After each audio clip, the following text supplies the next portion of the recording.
first time at the beginning of the 20th century in Austria. That means it was impossible inside a statue with the age of approximately 17,000 years. But when I called immediately Professor Pittoni, he was laughing and he said, "I'm a geologist. If a statue is making a strange sound, I do not open it just right away, but I did several X-rays, and you can see here on the right picture one of the X-ray photos, and you see that inside the closed statue already the round ball, the chrome steel ball, was existing. On this X-ray photo you can see exactly, and also Professor Pittoni saw that this statue in former days already was opened but perfectly closed again, and he called a specialist who opened it exactly concerning this photo, the small stone ball which was closing the hole inside, and you can see that the metal ball was already existing. Some of you might have watched several pictures, photos on the internet of giant skeletons found in desert, in India, in China and other places. Most of those photos were competition photos to present Photoshop. Perfectly done. I also was quite impressed when I received first time one of those photos, but these photos I'm showing you now, they are definitely not coming out from a Photoshop competition. These photos are real skulls and skeletons. This skull was found in a tunnel system underground in Colombia. The skull is dated up to 11,000 years. The skull is bigger than normal skull, and the front teeth of the jaw are lined up in a different way than our teeth. Something that occurs to me here is that there's a very strong, pronounced jaw. It's a very prominent jawline, very prominent chin. And here you see a photograph that was shown to us by a Project Camelot insider. Now, this isn't a real photograph. This is a scene from the old Arnold Schwarzenegger movie Conan the Barbarian. And what you're seeing here is a special effect on the actor James Earl Jones. The critical thing here is the shape of the jawline.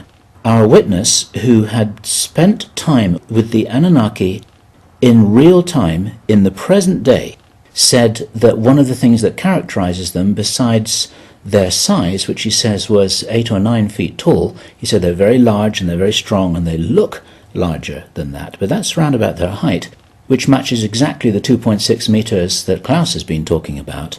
He said it's a very prominent, strong jawline, and this is what strikes me about these skeletons, these skulls here that we're looking at right now.